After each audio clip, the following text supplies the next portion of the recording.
Deus do céu! Meu Deus do céu! അപ്രതീക്ഷിതമായി ദുരന്തങ്ങളിൽ നിന്ന് രക്ഷപ്പെട്ട പലരുടെയും വീഡിയോ സോഷ്യൽ മീഡിയയിൽ പങ്കുവെക്കപ്പെടാറുണ്ട്. നമ്മൾ അതിനെ ഭാഗ്യം എന്നൊക്കെ പറയും. അത്തരത്തിലൊരു കൗൺസിലറിന്റെ വീഡിയോ ആണ് ഇന്ന് സോഷ്യൽ മീഡിയയിൽ ചർച്ചാ വിഷയമായിരിക്കുന്നത്.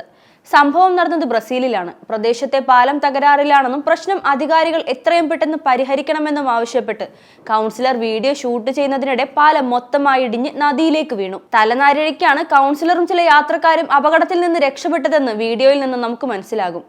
ഈ സമയം പാലത്തിലൂടെ കടന്നു പോകുന്നതിനായി ഒരു പുരുഷനും സ്ത്രീയും എത്തുകയും പെട്ടെന്ന് ബ്രേക്ക് പിടിച്ചു നിൽക്കുന്നതും കാണാം. ഇവരുടെ തൊട്ടു മുന്നിലായാണ് പാലം തകർന്നു വീണത്. അപകടത്തിൽ 2 ട്രക്കുകളും ഒരു കാറും ഒരു ബൈക്കും 50 മീറ്റർ താഴ്ചയുള്ള നദിയിലേക്ക് മറിഞ്ഞെന്നും റിപ്പോർട്ടുകൾ പറയുന്നുണ്ട്. അപകടത്തിൽപ്പെട്ട ഒരു ടാങ്കറിൽ നിന്ന് സൾഫ്യൂരിക് ആസിഡ് ആണ് നദിയിലേക്ക് ചോർന്നതെന്നും റിപ്പോർട്ടുകൾ പറയുന്നുണ്ട്.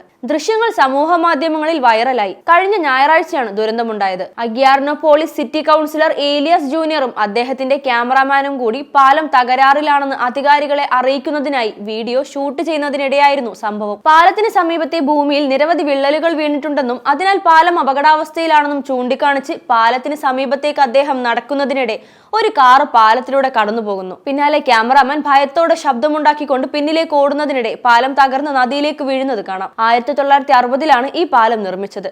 അടുത്ത വർഷം ഐക്യരാഷ്ട്രസഭയുടെ കാലാവസ്ഥാ വ്യതിയാന സമ്മേളനത്തിന് ആതിഥേയത്വം വഹിക്കാനൊരുങ്ങുന്ന വടക്കൻ നഗരമായ ബെലമുവുമായി ബ്രസീലിയ നഗരത്തെ ബന്ധിപ്പിക്കുന്ന പാലം കൂടിയാണത്.